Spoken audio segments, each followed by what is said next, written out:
안녕하세요. 경제 읽어주는 남자 김광석입니다. 오늘 여러분들을 대한상공회의소를 통해서 만나 뵙게 돼서 다시 한번 반갑고 또 영광스러운 말씀을 전해드립니다.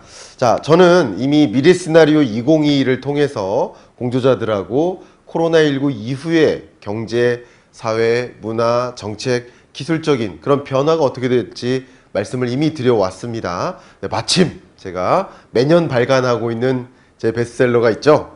2020년 경제전망, 그리고 지금 준비하고 있는 2021년 경제전망. 2021년 경제전망 표지도 아직 안 나온 상태인데요. 제가 이 책의 프롤로그까지 모든 원고를 어젯밤에 출판사에게 다 보내놓고 왔습니다. 오늘 제가 여러분들께 전해드릴 이 이야기는 2021년 경제전망에 있는 내용을 먼저 들여다보는 그런 시간을 가져보도록 하겠습니다. 괜찮으시죠? 자, 먼저 가볍게 질문을 드려보면서 시작해보고 싶네요. 자, 첫 번째 질문입니다. 해당되시는 분은 손을 한번 들어봐 주시면 감사하겠습니다. 자, 나는 1918년대 스페인 독감이죠. 1918년을 살아봤다. 경험해봤다. 해당되시는 분 손 한번 들어봐 주세요. 아무도 손을 안 들고 계십니다. 지금 이 자리에 스태프분들이 4분 정도 앉아 계세요.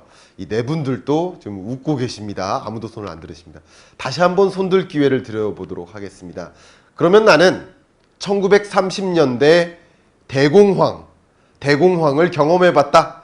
나는 좀 살았는데 1930년을 살아봤다. 손 한번 들어봐 주세요. 아무도 손을 안 들고 계십니다.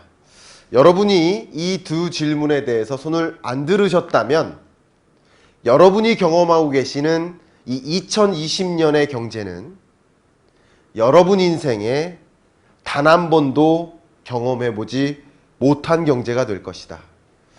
여러분이 나름 인생 동안 위기라고 느꼈던 해가 있다면 아마도 1997, 8년 IMF 외환위기, 이때 세계 경제 성장률이요 2.61% 성장했어요. 플러스였습니다.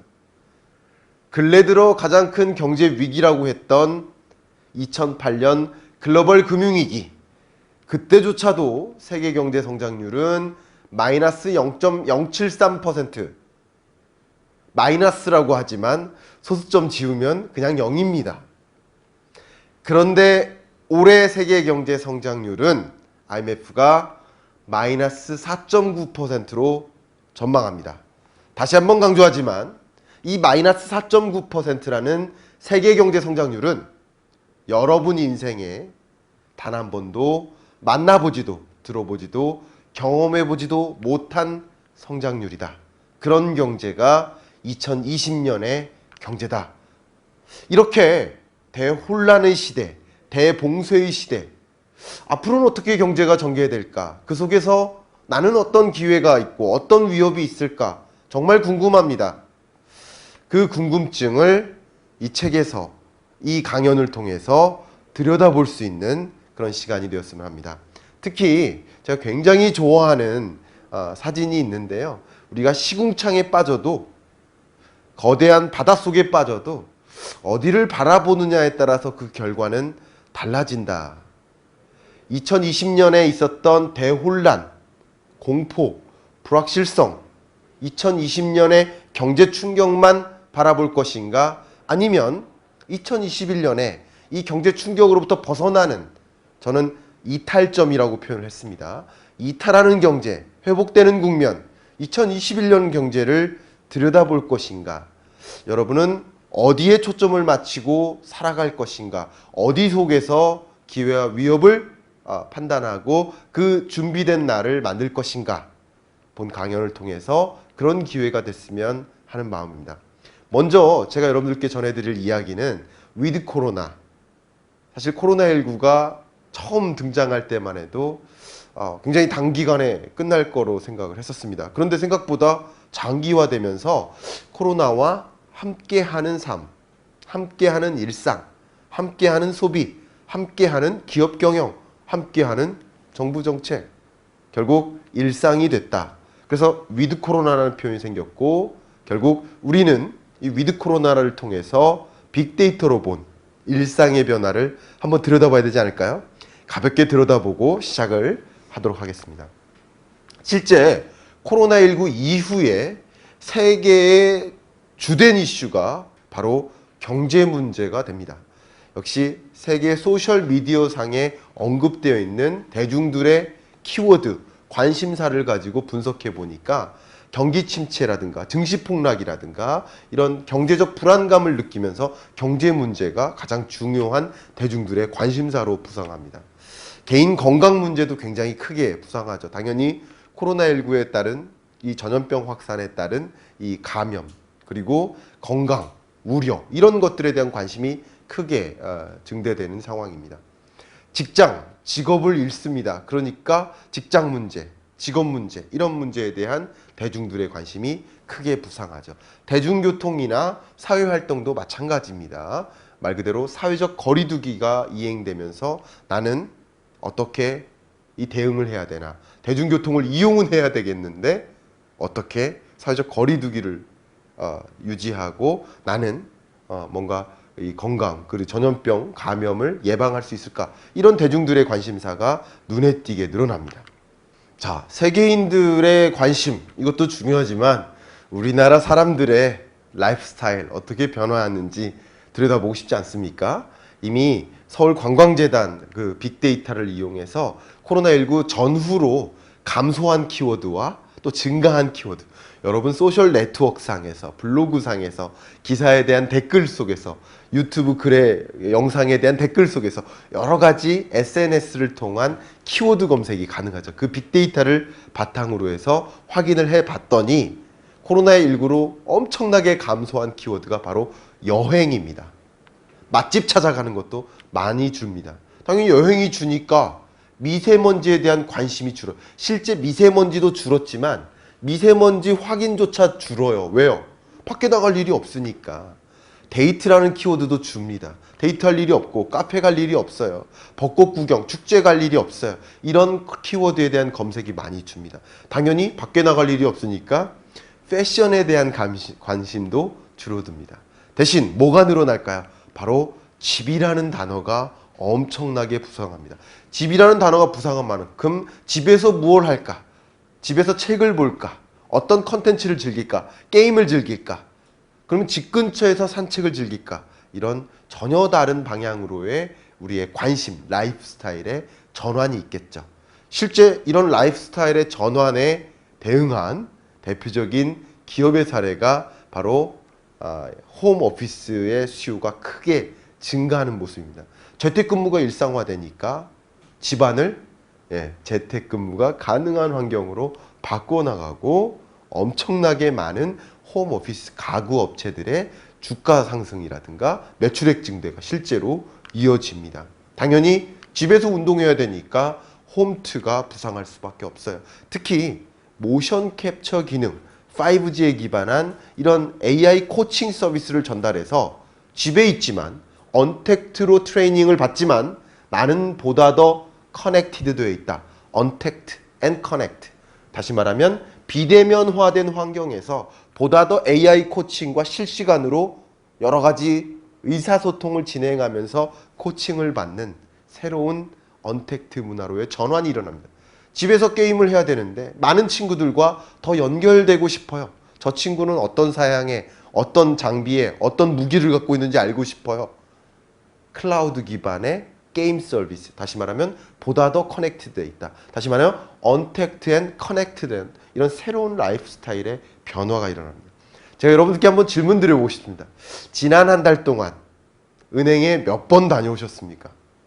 한 번 이상 다녀오신 분 한번 손 한번 들어봐 주세요. 제가 여러분들 이 카메라 앞이지만 다 보입니다. 제가 투시 능력이 있습니다. 다 보이는데요. 보니까 100분 중에 10분도 안 다녀오셨네요. 그러면 나머지 90분은요? 은행 서비스의 소비자 아닙니까? 은행 서비스의 소비자예요. 그러나 은행에 가지 않을 뿐이죠. 보시는 것처럼 대면 거래에 대한 의존도가 엄청나게 줄어들죠. 대신에 인터넷 뱅킹에 대한 의존도가 늘어납니다. 다시 말하면 모든 은행 서비스가 대면에서 비대면으로의 전환, 원래부터 언택 서비스라는 이 패러다임 전환은 일어나고 있었다. 다만 코로나19로 앞당겨진 것이다. 그 속도가, 전환되는 속도가 가속화되는 것이다. 여러분, 쇼핑은 어떻습니까? 보시는 것처럼 온라인 쇼핑이 상대적으로 엄청나게 부상합니다. 그죠? 원래부터 온라인 쇼핑으로의 전환이 있었다. 이제 전통시장 안 가고 대형마트 안 가고 온라인 쇼핑으로 전환되고 있는 거예요. 그러나 코로나19 사태로 이게 더 앞당겨진 거다. 미래가 현재가 된 것이다. 더 가속화된 것이다. 라는 것이죠. 은행 서비스나 유통 서비스 여러 가지 면에서 소비의 변화가 일어납니다. 자, 그러면 세계는 어떨까요? 세계 전자상거래 시장 규모가 지속적으로 늘어나고 있지 않습니까?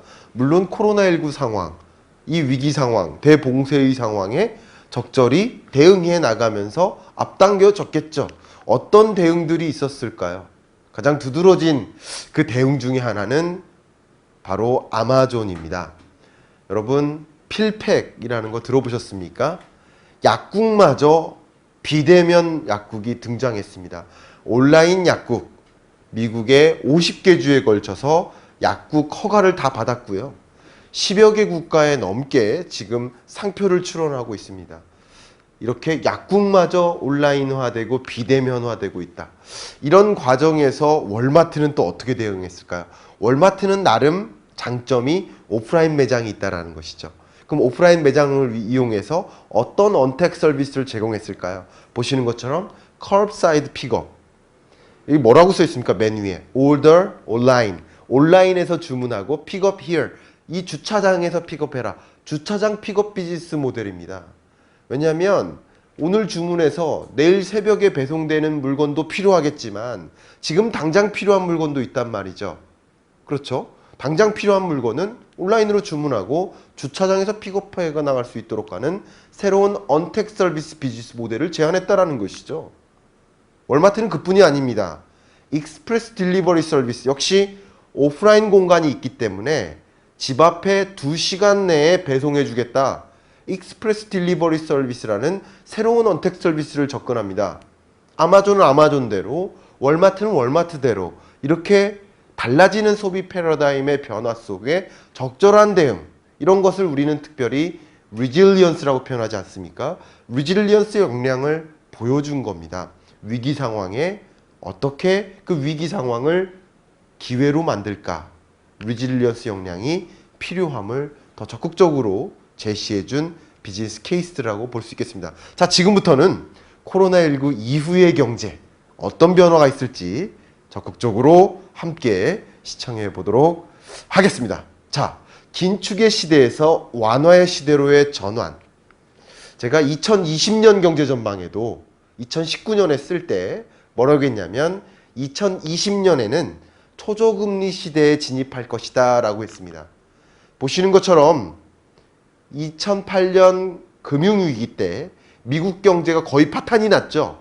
이때 금리를 엄청나게 인하해요. 왜요? 금리를 인하하면 기업들은 투자가 증진되고 투자가 늘어나니까 당연히 고용이 늘어나죠. 그럼 소득이 늘어날 거 아니에요. 그럼 또 소비 증진으로 연결됩니다. 그게 뭡니까? 경제가 회복되고 부양되는 거예요. 금리를 인하하는 것은 다시 말하면 경기 부양책이다. 그렇게 금리를 인하해서 글로벌 금융위기로부터 극복하고 낮은 금리를 계속 유지합니다. 이런 시대를 우리는 완화의 시대, 완화적 통화정책의 시대, 완화의 시대라고 하는 거죠. 그러다가 2015년부터 금리를 인상해 나갑니다. 왜요? 미국 경제가 다시 완전하게 회복됐다라고 느낀 거예요. 금리를 인상합니다. 9번 인상합니다. 이런 시대를 긴축적 통화정책이 주된 시대, 긴축의 시대였던 거예요. 그런데 2019년 말부터 금리를 인하하기 시작합니다. 다시 미국 경제가 안 좋아요. 더군다나 코로나19의 충격을 맞이하면서 역사상 가장 가파른 속도로 금리를 인하합니다. 그래서 미국의 기준금리는 역사상 가장 낮은 제로금리 시대로 다시 돌아온 거예요. 다시 말하면 긴축의 시대에서 완화의 시대로 다시 돌아온 것이다. 우리나라는 어떨까요? 제가 이렇게 얘기를 많이 합니다. 여러분이 지금 경험하고 계시는 이 금리는 홍익인간 이래로, 우리나라 역사 이래로 가장 낮은 금리다.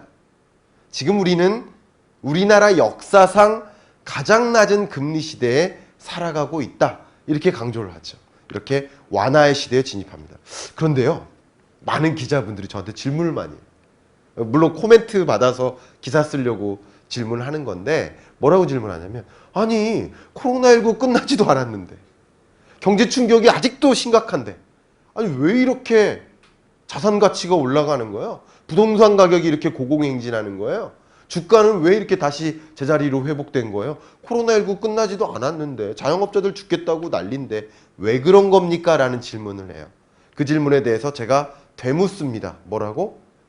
40년 전에 짜장면 가격이 얼마였습니까? 얼마였습니까? 500원이었죠? 지금 짜장면 가격 얼마입니까? 5,000원입니다. 짜장면 가격이 얼마나 올랐습니까? 10배 올랐어요. 그런데 짜장면의 가치가 정말 10배로 올라간 겁니까?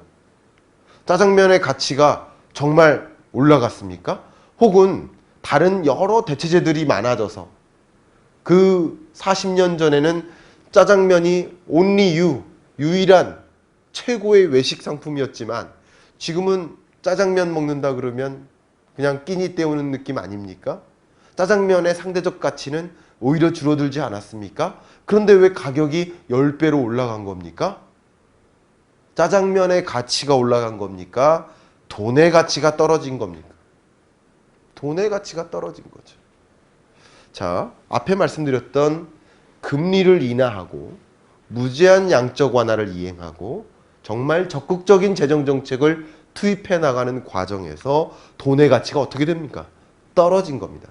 소위 헬리콥터머니라고 하죠. 헬리콥터에서 돈을 막 뿌린 거예요. 그러니까 돈의 가치가 떨어지는 겁니다. 종이 조각이 되는 거예요.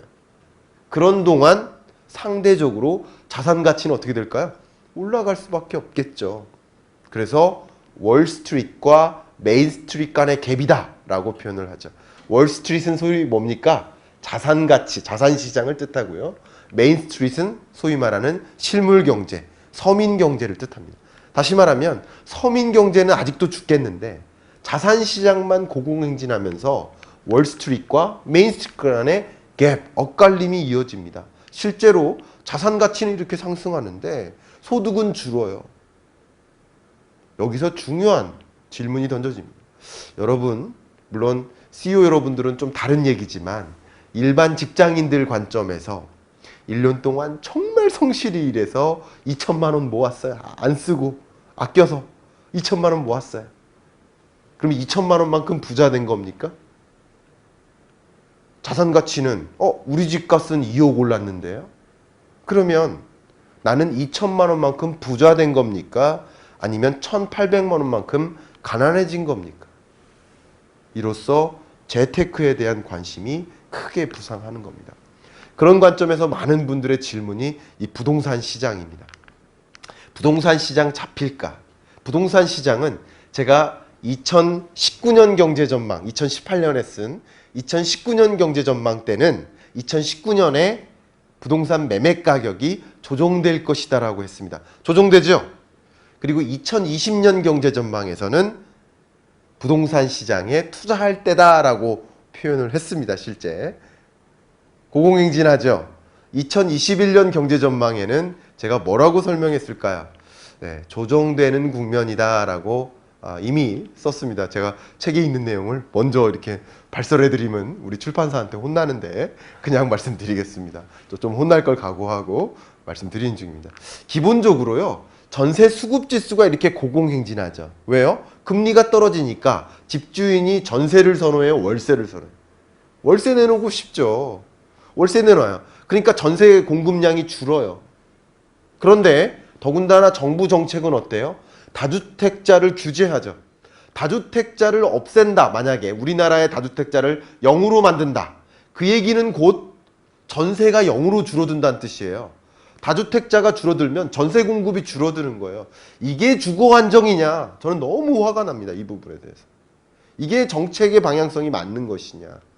주거 안정은 집 갖게 하는 것부터 시작되는 게 아니라 전세값 안정이 전제된 채 이루어지는 것이 아닌가 하는 생각이 일어납니다. 어쨌든 전세 수급 지수가 이렇게 고공행진하다 보면 이제 전세 세입자들이 내 집 마련에 임할 수 있어요. 그러나 내 집 마련이 과연 타당한 방법인가? 그러면 취약계층들은, 저소득층은 떨어지는 집값에 그 집을 부여잡는 게 맞는 의사결정인가? 그게 정부의 의도인가? 굉장히 걱정됩니다. 어쨌든 이 매수세가 이렇게 올라가다가 지금 꺼지기 시작했죠. 왜요? 다주택자와 법인에 대한 규제를 강화하면서 세제와 관련된 규제죠. 강화되면서 법인 매물이 쏟아지기 시작합니다. 지금 이미 쏟아지기 시작했습니다. 8월 말 9월부터 10월에 이르기까지 계속 법인 매물이 쏟아지고요. 다주택자에 대한 양도세 규제가 조정이 될 겁니다. 그렇게 되면 다주택자의 매도세도 거세게 일어납니다. 그러니까 매도세가 굉장히 강해요. 반면 이 신규 주택 공급은 줄어요. 왜요? 건설사들이 공급을 하려 하지 않아요. 이렇게 부동산 시장에 규제가 많고 꺾이는 시장에는 건설사들이 그냥 아파트 공급하지 않아요. 착공 물량이 줄어요. 그래서 건설 투자가 줄기 때문에 경제에 악영향이에요. 건설 투자가 3년 연속 마이너스입니다. 이해가세요? 이게 맞는 정책이냐 이런 생각을 많이 합니다. 시점에 어울리는 정책이 있다. 지금 이 코로나19 상황에는 적절한 정책이 아니지 않는가 하는 생각을 개인적으로는 많이 해봅니다. 어쨌든 법인 물량, 다주택자의 물량이 많이 쏟아지고 또 상대적으로 민간 건설사의 공급량은 좀 줄어듭니다. 그래서 적정한 수준으로 매도세가 더 강하다. 그래서 매수세보다 매도세가 강하니까 자연스럽게 수요와 공급의 원칙에 따라서 가격이 이제 조정되기 시작할 것이다. 2021년은 제가 부동산 시장만 가지고도 30분이 부족합니다. 다 이 짧은 시간에 다 말씀드릴 수 없어서 이 정도로만 제가 간략하게 이야기하겠습니다.